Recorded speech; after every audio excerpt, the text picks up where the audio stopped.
Hello, good morning, everyone. I'm just going to give it about a minute or two to let everyone trickle in here. We have quite a few participants today, so very excited to have you all, but we'll just give you 1 or 2 more minutes to let everyone trickle in. This is Keela's adaptation webinar series, and we're super excited to start it off with you today. So let's give it about 1 more minute, so just hang tight, everyone.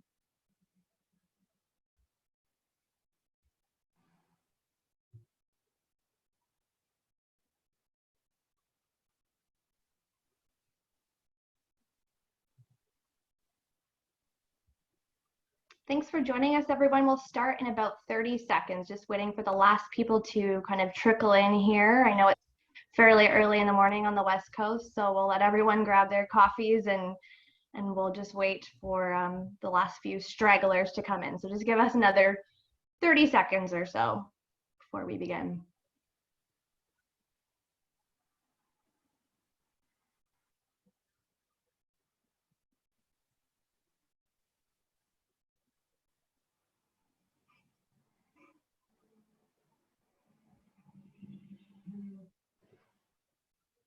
All right, I think we'll get started. We have quite a few participants today. We're super excited to have you all here today joining us for our webinar series called Adaptation.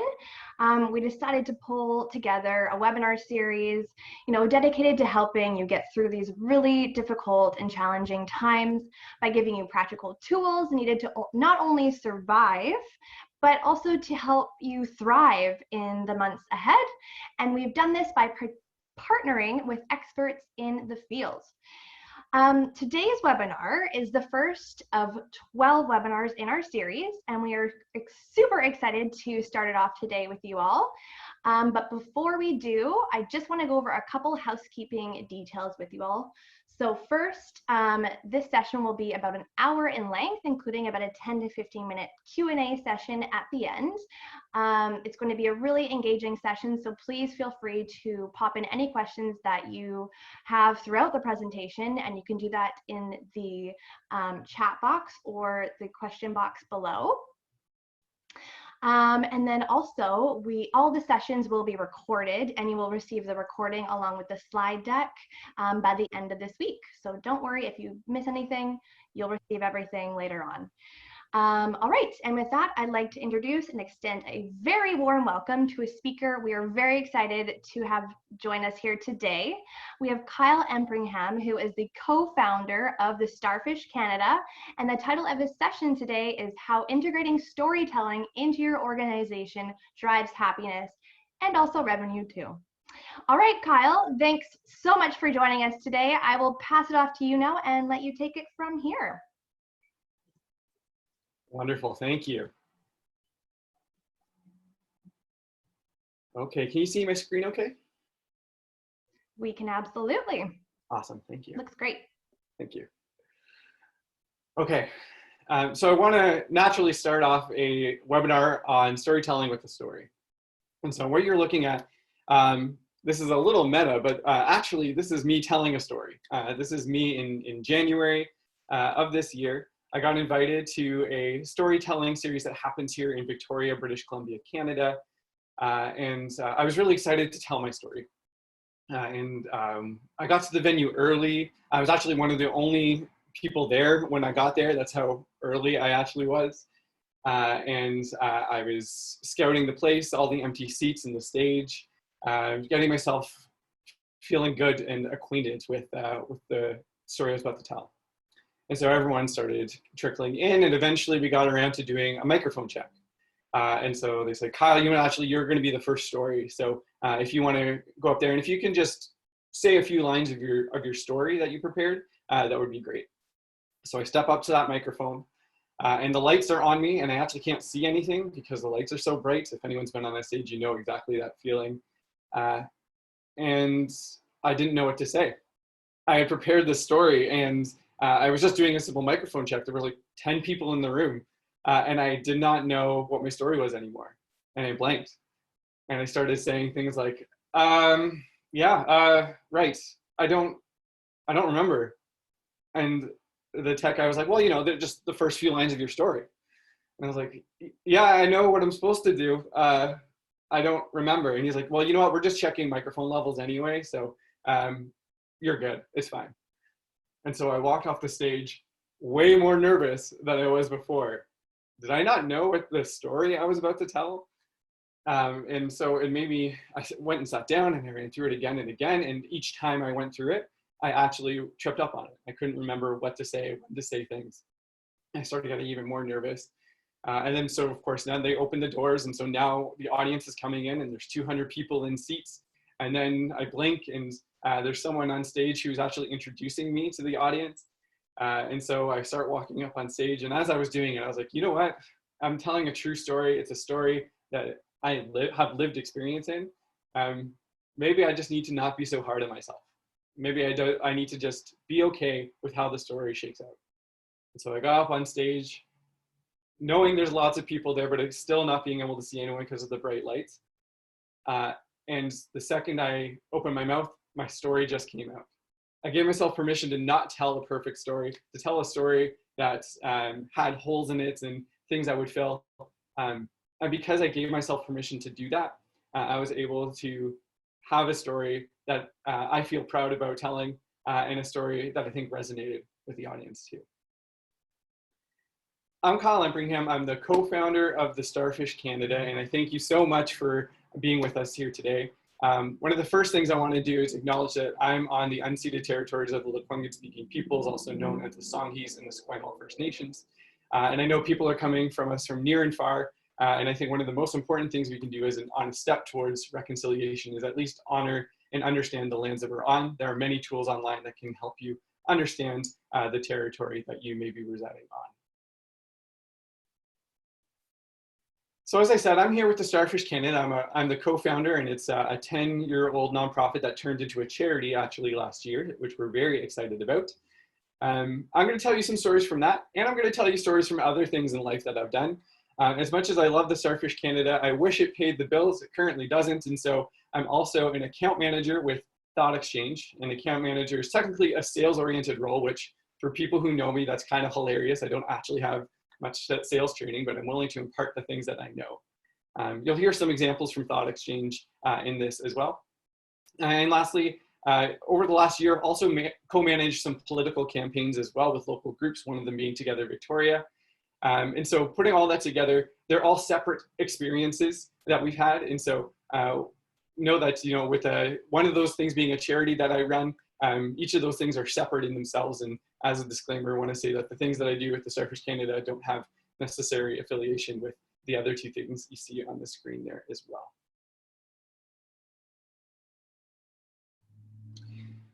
So we're going to talk about three main things. They're all sort of within the title of the webinar you've signed up for here. So I hope that these are the things that you've expected as you walked into this room here today as well. The first thing I'm going to talk about is how we tell impactful stories. If you're a storyteller in yourself, I think some of this will be a bit of a refresher, but I'm going to try to focus on the things that I think make great stories.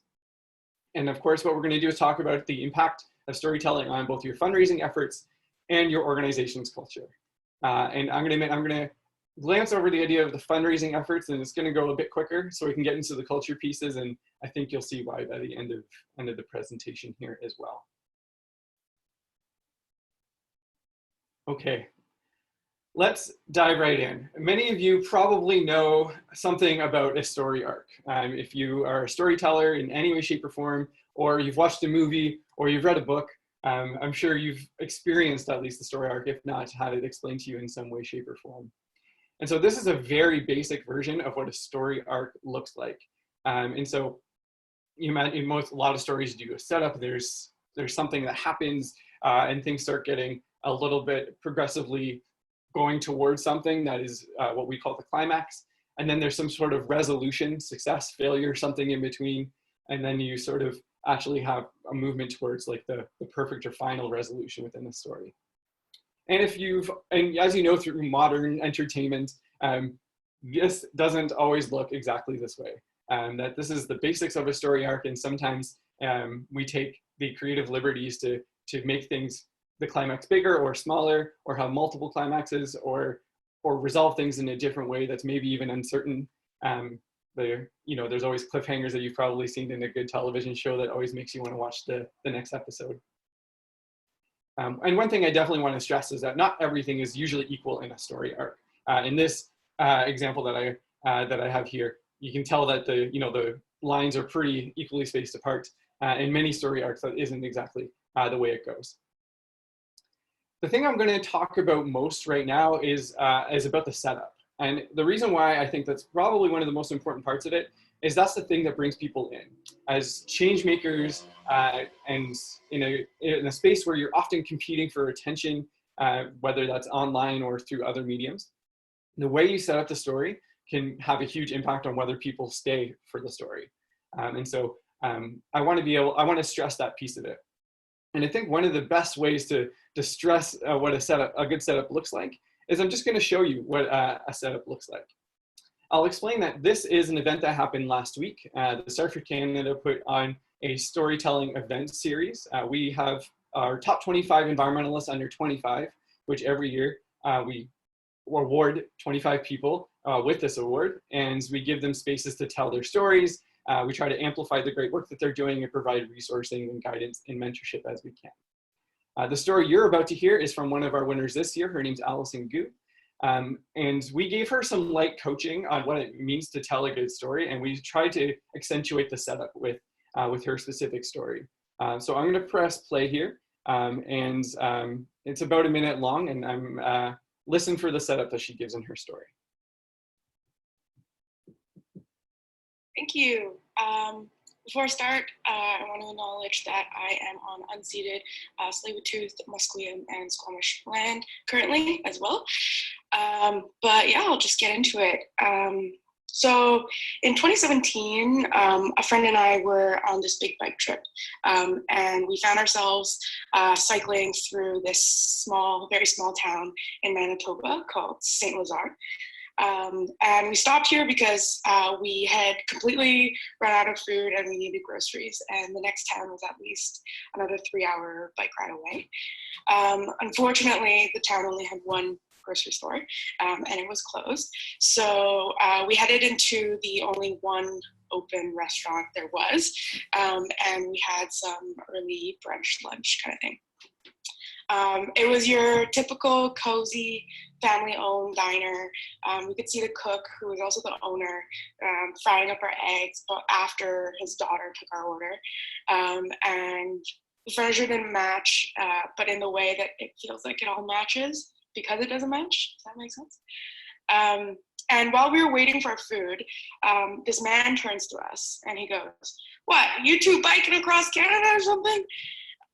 Awesome. The story is much longer than that, so I'm going to leave it at that. But I wanted to accentuate the setup that she gave, and so you could hear elements of her walking into the diner, and the furniture doesn't match, but it kind of does, if that makes any sense. And there was an element to that where that to me is endearing, and it's one of the things that actually, as she sets up the story, I genuinely feel like I am in the space with her as she's telling her story, because she didn't glance over some of the details, which sometimes feel non-essential. But in the moment when you can give those details that sort of actually illustrate where you are, I think it's one of the most important things you can do in order to make sure that people are brought along for the ride with you.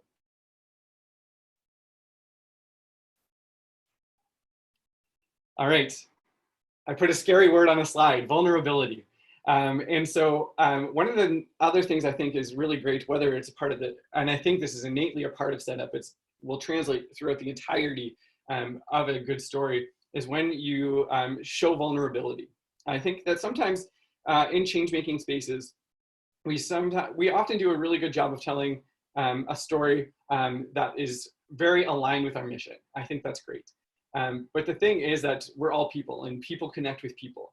And so if you can bring in an element of vulnerability and uncomfortableness almost in what the story that you tell, that's a thing that sometimes people let down their guard, and they actually sort of want to connect with you. They want to talk to you. They want to donate to you. They want to be a part of your thing, because not necessarily always because of the mission and the mandate of what you do. It's because of the people that are part of the community. And so we'll take it back a step. This is actually the sound recording you're about to hear is actually the story I told on stage in that first story that I told. And it is a very vulnerable story. I'm half uncomfortable telling it, which means that it probably means it's the right thing to do to actually play this clip. So we'll listen to the first minute of it or so. So the story starts by me knocking on my housemate Ryan's door. He answered the door, and I told him I had something to tell him. And he gave me one of those puzzled looks and said, "Oh, okay, come on in." It was a student house, so space in a room is at a premium. He sat at his sole office chair, and I sat on the foot of his bed. And I started getting nervous, and started shaking, but I knew I had something important to tell him, and eventually got around to telling him that I'm gay. And I wanted to be really intentional and thoughtful about how I told the first few people. And every time the same thing would happen. My fingers would start to shake, and I would start to get a little nervous. But it got easier and easier the more people I told. And I do remember Ryan asking me one pointed question. Are you going to tell your parents? And at the time, that was a hard no. And he assured me, he was like, your parents are going to love you no matter what. You shouldn't worry about that. And to be honest, that wasn't a bet I was really willing to take. Cliffhanger. Great. And so for me, that was a story that felt important to tell. It was something that I wanted to do as a part of some of the work I was doing. And I think the thing about it for me was that it was a way to show people that I am a genuine human. I was someone who has trials and tribulations just like everyone else. And the other thing is that I also do some of these things that I think are really cool, like running the Starfish Canada, like helping out in my municipality with local organizing and campaigning. So to bring this message home, stories for me are a form of communication. And as we always say, communication is two-way, which means that stories are not just about you or your organization's mission. And when you've got that captive audience, I think the best thing you can do is take the space to bring them into a story with you. And so you saw that with Allison. I tried to do that in my own story as well. And that was because, again, we had intentional space. And actually, in both of those situations, they were literally called storytelling events. So that made sense. We had the time to tell them and to use those details in order to bring some things in. And of course, there are some moments when you don't have time or space. Maybe it was not a storytelling event, but you need to tell a story in order to bring people in. That often makes for a very complicated situation. Whether it's your online communications, whether it's the fact that maybe you're presenting and you're given 2 minutes to say something. My recommendation is that brevity can often equal impact in that specific case. When time is short, make sure that you're saying the things that can have the most impact. And I think this is very possible. I actually think we tell stories in tweets. I think we tell stories with 1 or 2 sentences. And I think that if we take a storytelling frame in making sure that we think very clearly about the message we want to tell, I think we can do a lot of good. When you signed up for this webinar, you might have read the description that said, come prepared to tell a story. And so, surprise, we're going to be asking you to tell a story. And so, we're going to try this out. I think this is going to work just fine. I do this on a daily basis, so I'm really hoping that this shakes up. We're going to use, as I said, I'm an account manager with Thought Exchange, and so we're going to use Thought Exchange to sort of bring in some stories here. So if you've got a phone, grab your phone and use, if you've got an iPhone, just swipe to the camera and then hold it up to that QR code you see on your screen. You don't need to take a photo. Something will drop down from the top and it'll take you to thoughtexchange.com. And then from there, you'll go through the process of telling a story of community, hope, or courage that you've seen or heard in the past month. And I think there's probably quite a few of these from across Canada and across the United States as well, and across the world, really. So I'm going to ask you to take a few moments to do that. And you're going to have 300 characters to do so. You're going to see in the step where you share things that you have a very small amount of space in order to tell a story. But think about a 1 or 2 sentence story that you can tell. give it a shot. If you're having trouble with the QR code, you can go to tejoin.com, and then there's that code that you'll type in there. That'll take you to exactly the same place. So as you're doing that right now, you're going through using the QR code, and you're going to Thought Exchange in order to see what stories you can share. There's a share step, and then there's also a star step as well. So once you're done sharing a story or two, go to the star step, and then rate the stories of other people based on to what extent you would want to hear more about that story. Did that one or two sentences really intrigue you? Did that get you like, ooh, gosh, if I had a moment, I would actually really love to hear from that person? And you can be ruthless about this, be like, that's a cool story, and it's not the thing that's enticing me the most right now. So maybe I'm going to give it something on the other end of the scale, 3s or 2s or 1s. You can feel free to be slightly ruthless with your prioritization when you're in that star step. And so take a moment here. I'm going to stop talking just for about a minute or so, and that's to let you come join the space, use the QR code, share your story, and read the thoughts of other people. And so I know silence, especially in a webinar, sort of can feel a little awkward, but I'm going to give you that deliberate space so you can devote your time to thinking of a story that you can tell.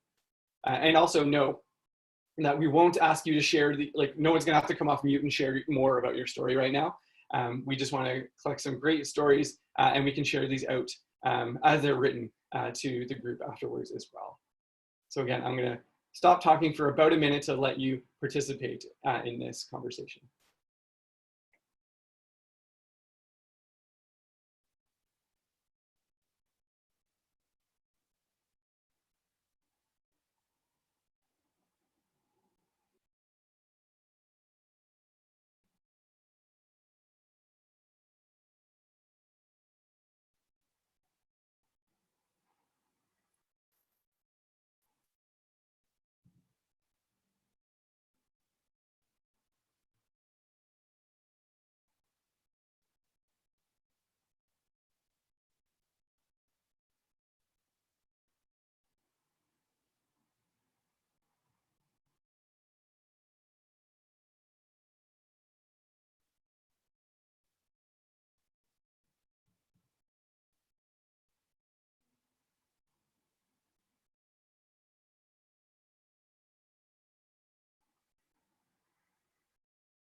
Okay, we're going to give it about 30 more seconds or so.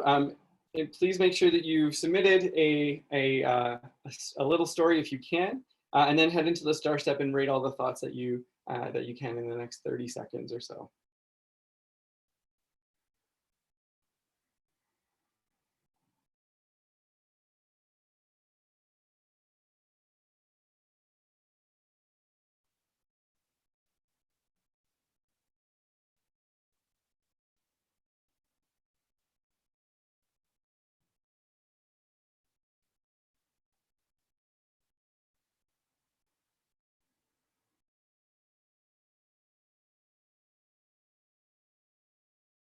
All right, about 10 more seconds or so. Get some last ratings in if you can.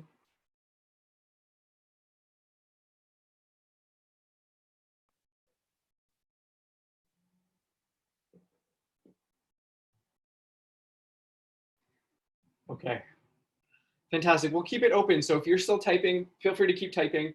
And so, yeah, and again, if you go to the Discover step, you'll actually also see all the current stories there, and we'll be able to send you out a list of all those stories as well if you'd like to see what other people have said, or just want to, a reminder of the stories that were shared here today. Thanks for participating. Okay.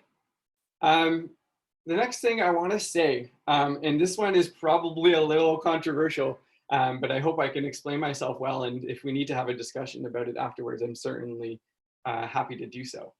Data can drive a story, but my recommendation is to not let data be the story. I think we have a lot of really, if we're measuring our impact and understanding the great work that we're doing, we often have a lot of numbers. What I often found in work and what I've learned over the years is that often we can make data-driven decisions, we can assess our impact and whatnot. However, sometimes if we let the numbers be the story, depending on your audience, and again, maybe your audience is people who absolutely love numbers. Except for that, I would say that often when you start digging into numbers, sometimes people dig more into numbers, actually. So if you're measuring your impacts and whatnot, I would say actually a good example of this is actually when we start talking about budgeting within nonprofits and charities, is that we always have this dreaded question like, what's your overhead actually? And that's because we started telling a story about numbers, and now people are thinking about the story that's happening, and they're using numbers to drive their decisions. And so people as donors, will I donate? Well, it actually kind of depends on how much they're spending on X, Y, or Z. And so sometimes it gets you down this place that sometimes is fruitful and can help you iterate and make better decisions. That's certainly true. But often as we're leading into storytelling as a methodology for understanding who we are, I think that it's better to understand the data that you have and then try to use it in order to tell a good story. And I'm getting a dreaded pinwheel on my screen, so I'll tell you what this slide was supposed to be, which it was a photo, and it was of Dr. Bonnie Henry. And if you know of Dr. Bonnie Henry, she's our chief medical officer here in British Columbia, and she's pretty much a local hero at this point.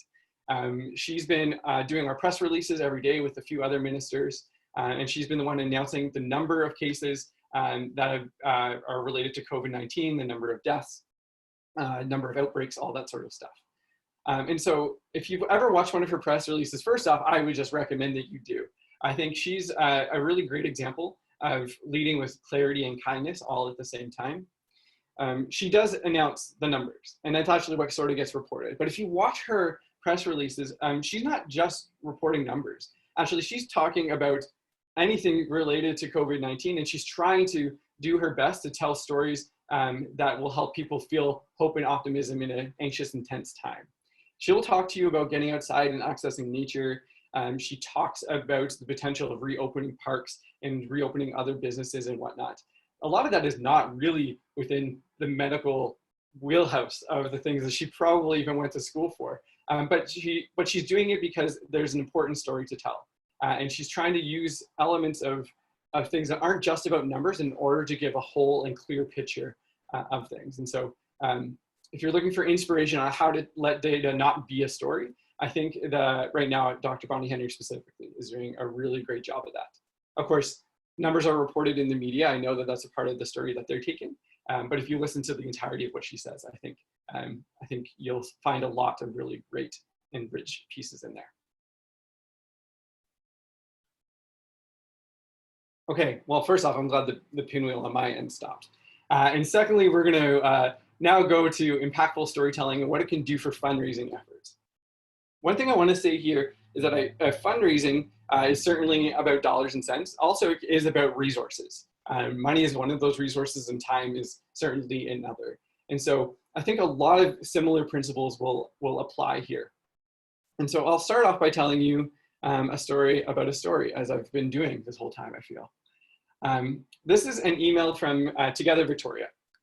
And so I thought this was a really great example of leading a story, trying to be short and concise, and also trying to make an ask at the same time. And so this was about the recent by-election, which actually has been postponed for the moment. But this is the email that went out. And so in case, I'm going to read pieces of this.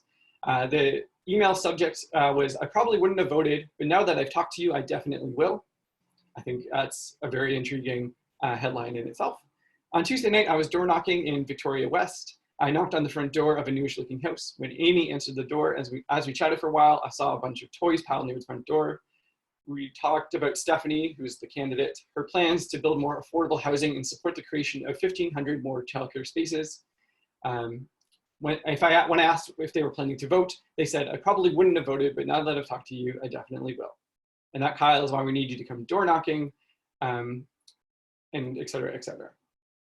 And so I thought this was a really great example of the thing I mentioned before. First off, that the things that are in this sentence are actually very much related to the topic matter at hand. So talking about toys piled near the front door, 2 lines later, we're talking about more childcare spaces. We're talking about, we talked about the fact that she's in a newish looking house, and we're talking about affordability down in the second paragraph, which housing is certainly a part of that, and also affordable housing in about the 4th line there as well. So everything, all the setup that they did about the details that they gave you to paint a picture were very directly related to the things that were coming up in the very near future in that paragraph. And so I think this was a beautiful example of tying everything together when you don't have a lot of space. And again, for me, it was a story that brought me in for a few reasons, and I'll certainly tell you why in a bit. So when you're asking for resources, I think time and space are certainly precious. And so keeping the setup to those essential pieces can certainly let impactful parts shine. And I think the second thing I often think about when I think about fundraising, when I think about trying to ask people for resources, time or money, can your story show solidarity? I think that's actually one of the things, again, that's really important as you think about how you build up a movement. And as a part of a movement, fundraising is certainly a part of that. So if we go back to this email, click over here again. For me, in the second paragraph, it's why we need you to come door knocking. And there's a lot of really great wording in there that sort of shows that there actually is a movement in there. And even the nature of the first paragraph is like, ooh, this person has been brought alongside a movement with me, just out of the nature of a really good conversation. It shows the impact of having good conversations with people. And so I think in the moments when you can show solidarity, I think those are the things that that let people know that maybe they want to be along for the ride as well. And also at my time at Thought Exchange, as an account manager, I often talk to people about how they're using our community engagement software. And so with them, I say, they often are wondering about who else is using this actually, and how are they using this? And so, when people ask me that question, the thing I have in my back pocket actually is an arsenal of stories. I tell them, okay, you know what? Yeah, we actually do have someone else who is a school district over here, and they're working on using this. And this is actually a really creative way in which they used it. And then there's another story over here and another story over here. The more stories I have, the more I can let people know that there is a collective sort of building. And so when it comes time to figuring out whether or not they want to partner with us, or for the Starfish Canada, if they want to become a monthly donor, showing solidarity is one of the things that I have seen personally that drives the most impact, again, with both time and money as well. Fantastic. Okay, we're now going to talk about the piece of impactful storytelling for organizational culture as well. As I mentioned, I talked a little bit about fundraising and that stuff in that last section here, and we will come back to it sort of at the tip of this as well. And speaking of coming back to things, lo and behold, this is that email that we saw moments ago. And the reason why I'm talking about this in a context of culture is that actually this story is mine. I actually told this to another campaign manager as we were working on things. And then what they did is they ended up turning it into a story for marketing purposes that they used with my permission. And I have to be honest, it felt really good actually to have this conversation, for someone to ask me about what happened as I was door knocking, and then to have someone be like, that's a really good story. Actually, can I use that? Can we, okay, and actually I'm gonna write this. Is this right? I wanna send this out today, actually, this is really good. You can imagine the impact on culture when you're asked about how you're doing, what things have happened to you, and as those things are good or bad or tell a really great story, that we use them for our own purposes as well. It made it feel like the thing I did, this conversation that I had, actually had more value than I had originally anticipated. And because of that, it actually felt like I had made, yeah, just the impact felt really incredible, actually. And knowing that now this translated into more people coming door knocking and more people donating to the cause, that for me, from a cultural perspective, made me feel a little bit more bought in than I was a moment before that. And the thing that actually got us here to this place where someone asked me whether or not we can use this story is because with our team, we have incredible story facilitators, is what I would call them. And if you want to integrate storytelling to drive happiness in your organization, to drive an organizational culture that really brings out the best in everyone, my recommendation to you is to become facilitators of story. Ask your staff and colleagues powerful questions. And so there's a lot of ways in which this can certainly shake out. And some of the basics are, how are you doing? How did this go? What stories did you hear? You can even be as explicit as like, what are some of the things that just happened to you? And I think those are really great. This isn't always easy though. Becoming a facilitator of story, sometimes you can ask people, what stories did you hear? How are you doing? And you can imagine the times where you've had, good, great, yeah, it was fine. Nothing really happened. It was all right. There's a lot of that. And it's not necessarily that someone maybe doesn't have a story. It's because maybe they just don't have, there's just something in there that's preventing them from understanding the power of the story that they might be holding. And so in the sales land of things at my time with Thought Exchange, we actually undergo what we call opposition training. So how to react when people give us, we'll call it bad news, but it's not just bad news. It's also when they are hesitant about something. And so if you're able to hear those struggles and those hardships and those no's, and you can approach them with that empathy and kindness specifically in the way you ask questions, I honestly think you'll probably uncover some hidden magic that you didn't know was there before. And so think about the other way to frame this. So we call it opposition training. The other way I've often heard it called is about offers. In conversation, people give you offers, and it's in the things that they say. It's yeah, it was pretty good. It had some good conversations overall. It was all right. Having some good conversations, that's a space where you could ask them to tell you more. That was an offer. They had something there that is worth trying to figure out and uncover. So to drill this home and to make it super tactical, what we've done, or what I've done, is I've made a list of powerful questions. And so here are some of the ones that I specifically like. I know you're all muted, but I can almost hear like the amount of screenshots that might be happening right now. And of course, know that we'll provide you with the slide deck and a powerful questions document after this session as well. But here, can you tell me more is a very common one that we use. What has worked for you in the past? What are some of the pressing issues you're hearing? What did you learn from that? All these are great questions to think about as you maybe debrief something, or even as you start a week or any time in conversation. All of these are really great things that can elicit powerful stories. And so my recommendation to you, become a facilitator story.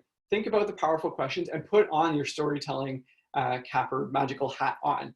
Think about how you can, about how the things you're hearing can help you understand things from whatever reason you're thinking about, whether it's about a marketing play specifically, or as we're now getting into talking about more, about understanding people, about understanding the culture that's sort of cultivated there and the ways in which it could potentially transform into something that's really powerful and can drive a happy and productive work culture.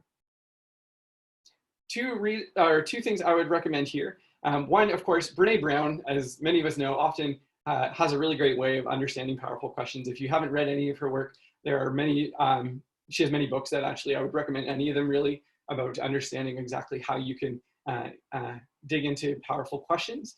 And through that, I think there's a great way to lean into storytelling. And the other thing I would recommend, another book I would recommend here, and this is my own personal recommendation, is The Happiness Advantage by Sean Achor. And so Sean talks about, he's done a lot of research about happiness and how happiness drives productivity.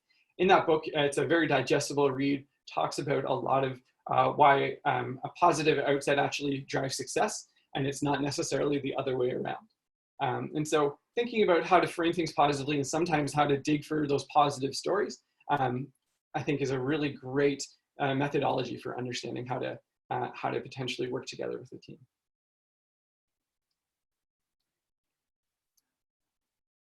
Okay, here is the last piece of advice I'm going to give you for today, and then we're going to open it up for some questions and conversation in here. At Thought Exchange, we have a weekly meeting, and we have it every Monday morning at 10 o'clock. And so what we do is every time we run an exchange, and it's basically on this. And the question we ask is, what are some stories we need to hear to start off our week together? And we run through that exchange thing that you just did. And so we let the top thoughts come to the top, and we have, what we do is we call it a flip 5 minutes of fame. And so we have all these short stories that have risen to the top of the screen. And so we say, okay, here's the top thought. This one has the most ratings. And whose thought is this actually? Can you come off mute and tell us a little bit more about that? And so that person then tells their story, and then we repeat that process from here on in.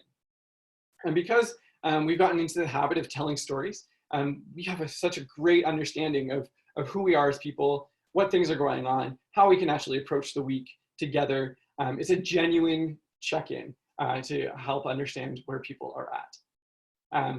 It's an opportunity to inspire each other and to lift each other up. We often see that in our conversations. And I think one of the coolest things is when those stories come out that are, you know what, I'm not quite okay today. I'm not really sure what I'm struggling with. I think I'm busy, or I'm tired, or maybe I didn't have a great weekend, or all those sort of things. The amount of how can I help that shows up through every fabric of the organization is outstanding. And I think that's a really cool place where you can, as a leader in an organization, you can show that genuine check-in. And by leader, I mean everyone often is a leader in an organization. And so again, my recommendation to you, in order to help elicit those powerful stories, to help be a facilitator of story, maybe start a meeting with what are some stories we need to hear to start off our week together.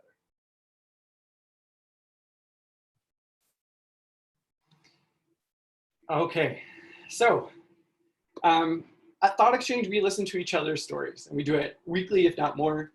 We also run sessions with our partners in school districts across the country, and we create space for them to share stories with each other, which I think is an innate part of storytelling. Creating a culture of listening and listening to people's stories, I think, is a really important part of how we can drive a positive work culture in any form of an organization. I think another part of storytelling that's really important to think about is that storytelling, we talked about, it's about vulnerability. And as a function of vulnerability, it's about transparency as well. So at Thought Exchange, our CEO has a weekly meeting with all 150 of us, and he tells us what's going on right in the middle of COVID-19. And he tells us about the stories he's hearing. And sometimes they're from people who want to invest in us, they're from our partners. It's about whether, as a company, if we're financially doing well or we're doing less well.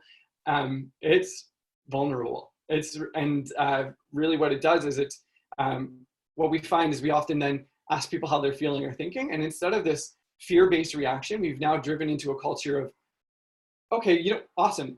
Thanks for letting me know. I think I understand how I can work with this and whatnot. And so we've actually, and of course there are some fear or survival based reactions that'll certainly happen. It's not universal. But what we see is everyone sort of buying together to try to help understand what we can do and help each other out. And I think, again, that is really important. So through that, we're often all on the same page. I see genuine trust that the folks running the ship are doing the right thing. And you see people come together. And then because of all that started happening, you actually now have a bounty of new stories to tell. The thing that you go through, that transparency and culture of listening, the stories about how internally you're building community and how you're building trust, those are incredible stories. So there you go. Now you've sort of started a cycle where now you've got trust and you've got community and you've got stories now. And as I mentioned before, the things that bring people together are people. And so now you've got the stories about how your team is working together in order to drive that mission that you're working on. That's a really incredible story to tell. And as someone who will often donate based on the stories that I hear, if I hear this, that a company is binding together more than ever in order to figure out exactly how to get through a situation, that almost gives me shivers. I can't find the donate button fast enough, in my opinion. So I want to leave you with that contemplation, that you've got as a part of storytelling, you can create a cycle that can feed into your fundraising initiatives, that can feed into a positive work culture.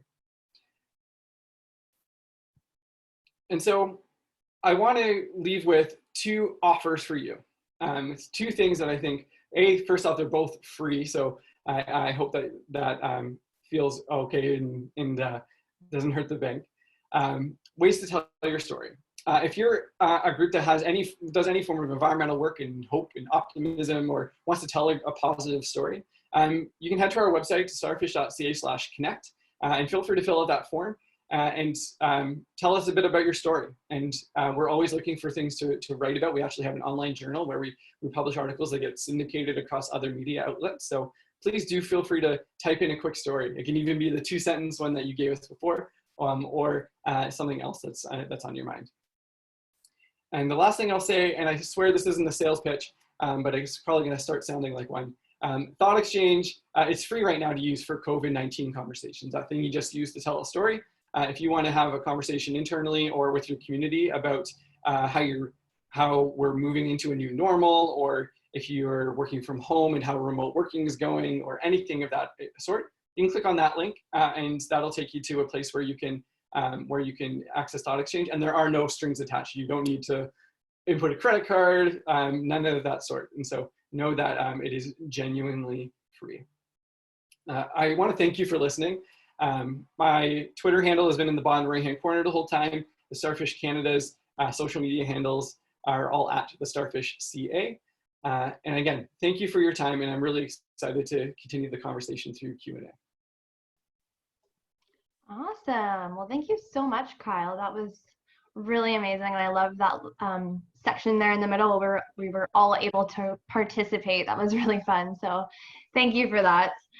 So we do have some questions coming in, but so while everyone's kind of thinking of their questions and typing them out, I just kind of wanted to ask you, Kyle, if you could tell us a little bit more about the Starfish Canada and maybe tell us a story of how that was created. Yeah, absolutely. So yeah, we were, this was 10 years ago, which also mind-boggling to me that we're 10 years old. And we were at McMaster University in Hamilton, Ontario, and we were doing a class on biodiversity, myself and the co-founder Sujani. And we were always so excited about the things that we were learning, about the creatures that we were learning about, the processes of climate change and all that sort of stuff. But we just didn't find it around campus. And we were like, there's a science communication thing here that's broken on our university. How do we get these stories out? Because they're not really just about science, although they certainly have basis in that. How do we tell the commerce folks about this? How do we tell the kinesiology students about this? And from there, that's where the Starfish Canada was born, out of a necessity to sort of translate knowledge across different mediums into different groups of people. And since then, we've evolved. Now we do youth empowerment in the environmental sector as a very broad and audacious goal. And so that's how we started. And we still do our online journaling. We run our Top 25 Environmentalists Under 25 program, and we run environmental workshops as well in the community. So that's how it started, and it's something that has been a passion project for a long time, and we're very excited for the future for sure. Great, thank you. So we have a question coming in from Mary, and she is asking, sorry, he or she, my apologies, draw a picture of what orgs or people do instead of storytelling. Is it silence? Is it dry data? What else do they use? Yeah, it's probably a very, it's probably a lot of things, actually. I think sometimes one of the things that I've seen some places do, and I actually think that in moments the Starfish Canada has been guilty of this as well, is exactly what you said, that silent piece. Thinking that we don't have a story to tell, or if we don't have anything that's an ask to say, that we shouldn't say anything. And really, I think some of that, I understand the intention behind it, but really, I think the way to flip that is to think about what you can offer your audience of people. First off, it's good to understand your audience and have an understanding of exactly who's in the fold with you. But now, don't always think that you need to give them, you need to make a request. I think when when you always ask for something and it comes across as asking for something, it's sort of that friend that will call you and you see their number come up and you're like, they're gonna ask me for something, aren't they? And you're like, do I pick up the phone? Do I not pick up the phone? Like, I like them, but like, I know there's just gonna be an ask involved. And you don't want your organization to be that. You want your organization to be a place where people are kind of excited about what you're gonna say. And so I would say, A, don't be silent. B, don't always make an ask. I think that that's often a misconception that we always need to have something for people. And sometimes we translate that into like, we always have to make a request. And I think those are two actual different things. Sometimes maybe you should just post a really incredible story and just let your story be the story. And also if you go silent for months and then start posting a lot and then you ebb and flow like that, sometimes people might not have an understanding of, or they might forget about you, actually, sort of the best way to put it. And so I would say consistency can often be really key in that space as well. Great advice, thank you. So the next question is how do you identify what other people will find interesting? Myself and the team are so embedded in our organization, it's hard to take a step back and understand what will best come across to our donors. Yeah, I mean, that's a fantastic question. And the thing I can give is probably the most universal advice in that sense is that you probably should ask your donors about that. And I would say there is nothing wrong with engaging your donors on trying to figure out what sort of things they want to hear, what stories they would like to know about. And I think that space is probably the most tactical advice I can give, because I think that way you're actually showing that you're listening. You might actually get some really cool stories out of asking them what they think. And then you can use that to sort of drive your next decision. Audiences are so different. We all do change making in similar but also very different spaces. And so I would just say, I would not fear asking people the question. I think that actually could be really powerful. I used to work at the David Suzuki Foundation. If you're a Canadian or reside in Canada, you might know of David Suzuki, and that's his foundation that he started 30 years ago, I believe. And we would do that regularly, actually. We would ask donors like, hey, actually, can you either fill out the survey or can we take 15 minutes of your time on a phone call just to ask you a couple questions? And if you can design something like that and get people integrated into how you make decisions, then you'll A, be able to tell better stories, and B, those people will probably be like, ooh, cool. Like, I'm actually sort of like involved in like the organization. And I've seen donor retention actually increase because of moments like that. Yeah, that's a great point. Thank you for that little example there. So this one is coming from Beth, and it's not necessarily a question, but more of a comment, but I just wanted to share it with you because it's really nice. Beth is saying, thank you, Kyle. I'm currently working on an empathy building initiative for mental health in healthcare, as there's a big trauma response wave coming in due to COVID. I'll be sharing the thought exchange platform with our group. There's so much future potential for that. So just wanted to share that with you. Awesome, thanks, Beth. There is some questions coming in about resources and asking if you could share those 2 books that you mentioned. I'm wondering if you could just mention them again, but then I'll also let everyone know that we can include that in the follow-up email after this presentation. Yeah, so the first book, and when I say book, I mean books, is Brene Brown as an author, I think is really great to lean into. I've read Dare to Lead. That's one of my, a really good one. And I think that one really talks about vulnerability and transparency. The second book I mentioned was The Happiness Advantage by Sean Achor, A-C-H-O-R. And so I would, neither of those are actually really about storytelling, although I would actually say that they both integrate storytelling really well into their books. So you might get some examples in a sense from the way that they tell story. And so I would say those are probably my favorite reads that I would recommend. And yes, I can certainly make sure that they're mentioned in our follow-up emails. Great, thank you. It looks like we might have time for 1 or 2 more questions.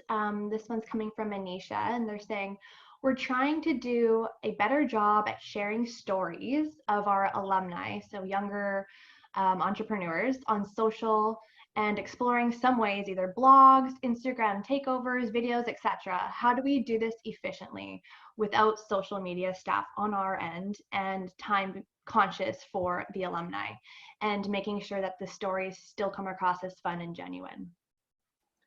Yeah, absolutely. I think that's all very astute of you, and I would say that that's definitely something you want to be considerate of. Exactly. Yeah, you want to make sure your stories are always feel genuine. As you know, like if you've seen a story and you're like, I almost like don't believe it. That is one of those things that's a little cringy almost sometimes. You think that maybe it's like too slick or too polished even sometimes can, even if a story is true, can maybe feel like it's gimmicky in a sense. So I appreciate you thinking very promptly about that. I would say that, again, audiences always vary. And so depending on where you are, I mean, if you're sharing stories on Twitter, you might want to add a video. And one pro tip I would say is anytime you add a video online, always put captions in, not only for accessibility for people who can't hear, but most people just don't unmute videos. So anytime you're telling a story online and there's a video involved, I implore you to add captions. There's a lot of great software out there that can help you with that. I would say in terms of mediums and how to be efficient with that, I would say that you should I would just stick to small things that you know. And so where's your audience most engaged? Do you have any data that can help drive to you to understand where your story could fit best? Are your email open rates really good? Do you have a high amount of engagement on social media? Instagram and Facebook and Twitter all give you analytics. And so you could at least compare and just see if there's a quick decision to make there.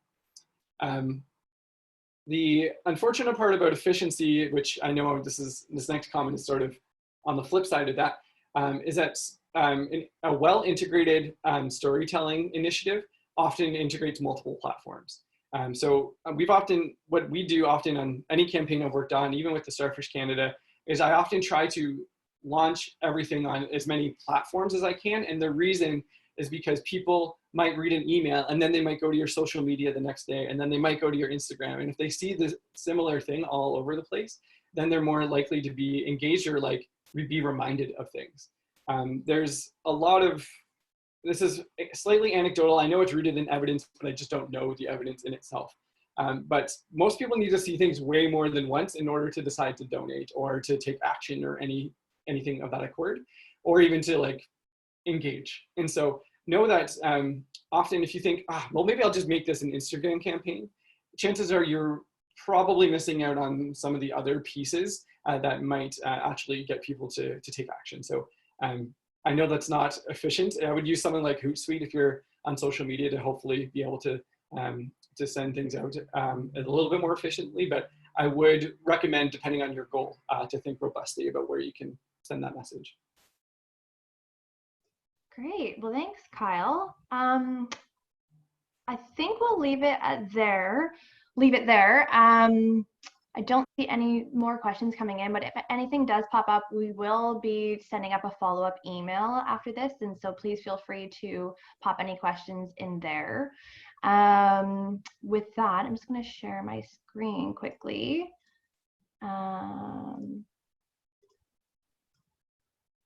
So yeah, that will conclude today's session. Thank you again, Kyle. That was just an amazing presentation. And like I said, that middle piece there was absolutely fantastic. I've never seen that before, so that was great. I hope everyone enjoyed it as much as I did.